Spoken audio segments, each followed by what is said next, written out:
सभी साथियों को बिंदुसार की जय। साथियों,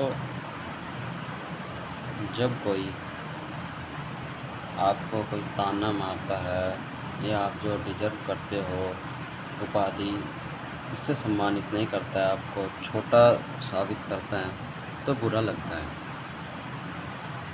मेरे पास ऐसे 2-3 पेशेंट हैं जो उनसे मुझे छोटू कहकर बुलाते हैं।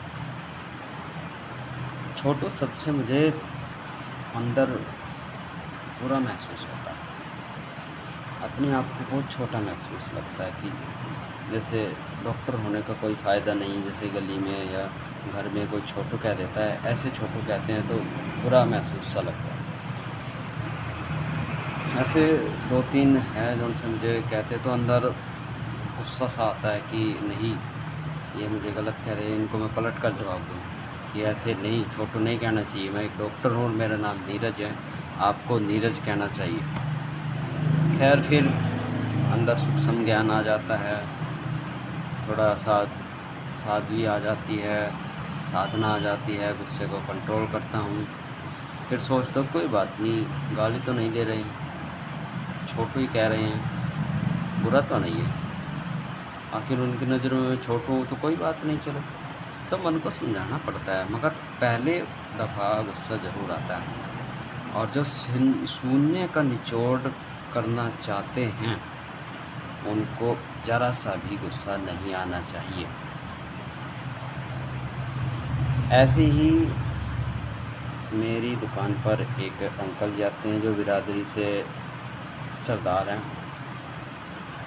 उनके जो लड़के हैं वे अपने अंकल जी की उम्र के, मतलब मैं उनको अंकल कह सकता हूँ, वैसे मैं अंकल नहीं कहता हूँ, जी हाँ जी, सरदार जी ऐसे करके बुलाते हैं, अंकल जी नहीं कहते। मगर जो उनके डैडी हैं उनको मैं अंकल जी कहता हूँ। एक दिन वे दुकान पर आए, मैंने अंकल जी नमस्ते कहा।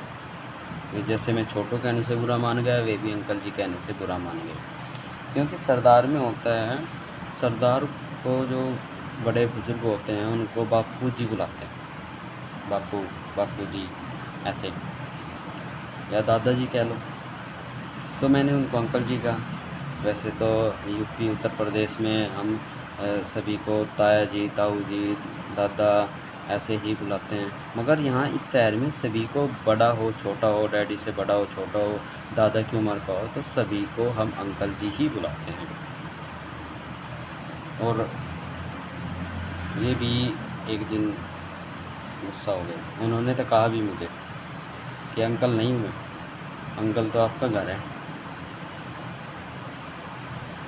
तो कहने का मतलब ये है कि बुरा लगता है, और जो सच का रास्ता जानता है, जो उस परमात्मा के निकट है, वो पास है, उसको गुस्सा नहीं आना चाहिए, 1% भी नहीं आना चाहिए। जबकि मुझे वे छोटू कहकर मेरी उम्र कम कर रहे हैं, मैं उनको अंकल जी कहकर उनकी उम्र कम कर रहा हूँ। ऐसे ही अभी आज तारीख 25/7/25 है, और अभी जो सांड मरा हुआ था उसका कुछ नहीं हुआ। अभी पहले नंबर पर लाठी है, दूसरे नंबर पर मैं हूँ जो उसके सोचते हैं कि इसका कुछ करना चाहिए। बाकी मार्केट में खुसर है, सोचते हैं करेंगे मगर करते नहीं हैं। आज भी हम बात कर रहे थे कि इसका करना क्या चाहिए, नमक लगेगा, नमक 2 कट्टे लगना है, और जेसीबी कोई मिल नहीं रही है, और किसी के प्लाट में है, और अब खड्डा खोद कर दाब भी नहीं सकते हैं। तो जी आज जिनको नहीं पता कि मैं कौन सी बिरादरी से हूँ, वैसे तो डॉक्टर की कोई बिरादरी नहीं होती है और ना ही मैं मानता हूँ।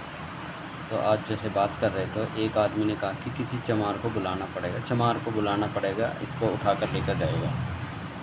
तो अंदर महसूस होता है, फील होता है, बुरा लगता है कि अपने चमार भाई, चलो पुराना जो समय रहा है जैसा भी था, लेकिन कुछ की मानसिकता आज भी ऐसी ही है जैसी पहले थी। बाकी वे उनका कहना सही है, चमार बिरादरी का ही ये उठाते हैं। बाकी कुछ वाल्मीकि समाज के भी भाई हैं जो उठाते हैं, इस चमड़े का काम करते हैं, जो गंद का काम करते हैं। मगर वे मुझे नहीं कह रहे थे। मैं इस बात को थोड़ा सा दिल पर लिया, फिर समझाया कि वे मुझे नहीं कह रहे थे, वे उसको कह रहे थे जो इसको काम करता है, उस चमार को कह रहे थे। चमार बहुत है, मैं भी चमार हूँ, पर वे मुझे नहीं कह रहे थे, वो उसको कह रहे थे जो उस काम को करता है। ये पुराने समय की मजबूरी रही है। अब जो इस काम को करते हैं उनको कह रहे थे कि चमार को बुलाना पड़ेगा, उसको उठाना पड़ेगा। तो वे तो नहीं जानते कि मैं चमार हूँ। और ऐसे ही अगर कहीं आपके आस-पास में कहीं कुत्ता मर जाए या कोई सांड या गाय कुछ भी जानवर मर जाए, बदबू होती है, तो कोई ना कोई इस बात को कह देता है कि चमार को बुलाना पड़ेगा, उठाने के लिए आओ। ठीक है? तो बुरा ज़रूर लगता है। और जो सच में शून्य का निचोड़ जानता है, उसको बुरा नहीं लगता है। सभी साथियों को